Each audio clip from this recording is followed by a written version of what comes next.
గోదారి కిట్టయ్య. ఈడికి ఎగసెక్కాలి బాగా ఎక్కువ. ఇది హోరు గాలి అని తెలుచు, అతి వరద పొంగు అని తెలుచు. ఇటు ఓరు గాలి అని తెలుచు, అటు వరద పొంగు అని తెలుచు.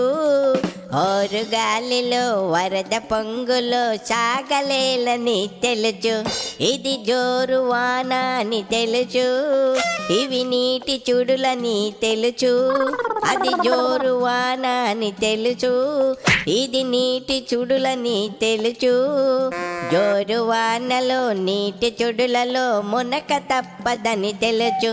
అయినా పడవ ప్రయాణం తీరమెక్కడో గమ్యమేమిటో తెలియదు పాపం, తెలియదు పాపం.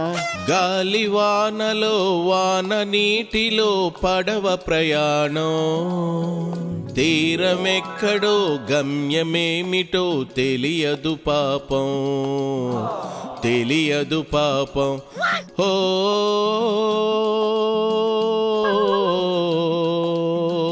ఓ అబ్బా ఏం పాటరా ఓబు, ఎప్పుడిన్నా మనసు చివుక్కుమంటదా. పాటకే అట్ట అంటే అట్టమ్మయ్యా. ఇప్పుడు అమెరికాకి చదువు కోసం వెళ్ళిన మన దేశపు పిల్లగాళ్ళ పని ఈ పాటలాగే ఉందట. అదేంట్రా టిప్ టాప్ గా ఎంఎస్ చేయడానికి అగ్రరాజ్యానికి వెళ్ళి ఈ ఏడుపు కొట్టు పాటలు పాడటం ఏంటి అంట. ట్రంప్ బాబు, ట్రంప్. ఆ ట్రంప్ కంపుకి అక్కడ విదేశీయులంతా భయంతో వణికిపోతున్నారు. నిజమే రోయ్, డొనాల్డ్ ట్రంప్ విజయం సాధించడంతో విదేశీ విద్యార్థులు ఉద్యోగుల విషయంలో ఎటువంటి బాంబు పేల్చుతాడోనని అమెరికాలో వణుకుపోతా ఉన్నారంట. అయినా ట్రంప్ పేషెంట్ అవడానికే ఏం కాస్త టైం ఉన్నట్లుందిలేరా ఓబు. జనవరి 20న అధ్యక్షుడిగా డొనాల్డ్ ట్రంప్ బాధ్యతలు తీసుకుంటున్నాడు మయ్యా. నువ్వేంట్రా లోకల్ అనుకుంటువా? నేషనల్ అన్నావు మొన్నటి వరకు, ఇప్పుడేంది ఏకంగా ఇంటర్నేషనల్ కి ఎదిగిపోయావు. పుష్పగాడికే పోటీనా? పోటీనా పాడా. అక్కడ ట్రంప్ వస్తున్నాడంటే ఒక్కొక్కడు ప్యాట్లు తడిపేసుకుంటా ఉన్నారు మయ్యా. దేనికి మయ్యా అంత భయం? ట్రంప్ తన ఎన్నికల ప్రచారంలో వలసల అంశాన్ని ప్రధానాస్త్రంగా వాడుకున్నాడ్రా. ఆ ఇమ్మిగ్రేషన్ విధానంలో సమూల మార్పులు తీసుకొస్తానని ఆయన ప్రకటించాడట. తన క్యాబినెట్ లో వలసలను తీవ్రంగా వ్యతిరేకించే వ్యక్తికి ఆ శాఖకు మంత్రిగా నియమించాడంట కూడాను. అయ్యో బాబోయ్, అయితే మన కుర్రాళ్ళంతా పెట్ట బెడ చదువుకోవాల్సిందేనమ్మయ్యా. అదేమో తెలియదు గాని అక్కడ యూనివర్సిటీలు మాత్రం ట్రంప్ ఎత్తిని చెంగేసుకోవడమేనని తెగ భయపడిపోతున్నాయంట.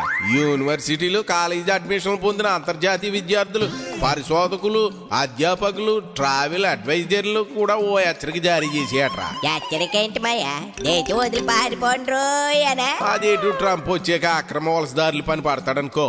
కానీ అమెరికా బయట సెలవులకో సొంత పనులకో వారి వారి దేశాలకు వెళ్ళిన వారందరినీ ట్రంప్ వచ్చేలోపు వచ్చేయమని హెచ్చరిస్తున్నాయట కాలేజీలు యూనివర్సిటీలు. అర్థం కాలేదు మయ్యా.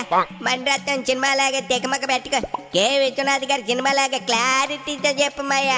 ఏం లేదురా, తోబుట్టూలు పెళ్ళుందనుకో, లేదంటే క్రిస్మస్ హాలిడేస్ ఉన్నాయనుకో, అమెరికా వదిలి సొంత దేశాలకు వెళ్ళిన విద్యార్థులు, అధ్యాపకులు, పరిశోధకులు వీళ్ళందరినీ త్వరగా మళ్ళీ యుఎస్ వచ్చేయమని యూనివర్సిటీలు మెయిల్ పంపాయంట. వెళ్ళకపోతే ఏమవుతుందంట? నా టెంక కాదు, జనవరి 20 లోపు రాకపోతే ట్రంప్ వచ్చేస్తాడు కదా, నీకు రానివ్వడని భయం అంతే. రానివ్వకపోతే కాలేజీలకు యూనివర్సిటీలకు వచ్చిన ఇబ్బంది ఏంటంటే? ఒరే ఓబు, నీ మెదడు మోకాల్లోంచి అరకాల్లోకి జారిపోయినట్లుందిట్రా. వాళ్ళ విద్యార్థులు లేకపోతే ఫీజులు గట్రా ఎట్ట వస్తాయి చెప్పు? ఆదాయం పోతుంది కదా. ఓహో దట్టా. I think what. ఏడిసినట్టే ఉంది నీ ఎంగిలి పీసు. రెండోసారి అధ్యక్షుడిగా బాధ్యతలు చేపట్టిన తర్వాత ఇమిగ్రేషన్ కు సంబంధించిన ట్రంప్ ఎలాంటి కఠిన నిబంధనలు అమల్లోకి తీసుకొస్తారో యూనివర్సిటీలు ముందుగానే జాగ్రత్త పడుతున్నాయంటారా సోంబేరినాయ. అదేలేమయ్యా, అర్థమైంది. ఒకవేళ చెప్పొచ్చు ట్రంప్ అమెరికాలో ఉన్న భారతీయులందరినీ గెట్ అవుట్ అంటే పరిస్థితి ఏంటి? అది అంత తేలిక కాదులేరా.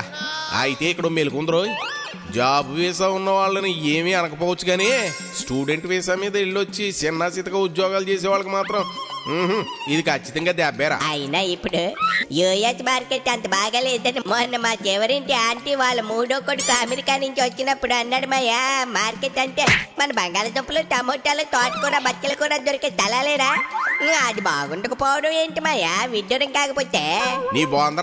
నీ బోందా మార్కెట్ అంటే చేపల మార్కెట్, మటన్ మార్కెట్, కూరగాయల మార్కెట్, పళ్ళ మార్కెట్ కాదురా సన్నాసి, జాబ్ మార్కెట్. జాబ్ మార్కెట్ అంటే ఏంది? అక్కడ ఉద్యోగాల మార్కెట్లో దొరుకుతాయి, ఏంటి కాంపిటేషన్? నీ మోహం, ఇండియా నుంచి వెళ్ళిన సుమారు 20 లక్షల మంది అక్కడ ఇప్పుడు జాబ్ లేక అల్లాడిపోతున్నారట. వామ్మో, ఇప్పుడు ట్రంప్ కానీ వస్తే వీళ్ళంతా తిరుగుటప్ప కట్టాల్సిందే కదా భయ్యా. అదే అర్థం కావట్లేదురా పాపం. ఎంఎస్ చదవాలని చాలా మంది ఎడ్యుకేషన్ లోన్స్ తీసుకుని మరీ వెళ్ళారు. ఇప్పుడు దిక్కుతోచని స్థితిలో ఉన్నారు పాపం. మరి ఇప్పుడు పరిస్థితి ఏంటి భయ్యా? ఏముంది, అంతా ట్రంప్ చేతుల్లో ఉంది. మరి వాళ్ళందరికీ ఏదైనా అవకాశాలు చూపిస్తాడో తరిమేస్తాడో చూడాలి మరి. అయ్యో, ఇదేం చూద్దాం అయ్యో. మరి అక్కడ ఉంది ట్రంప్ రా, ట్రంప్ ఏం కంపు పని చేస్తాడో అని ఏది చూడాల్సిందే. గోదారి కిట్టయ్య వీడికి ఎగసెక్కాలి బాగా ఎక్కువ.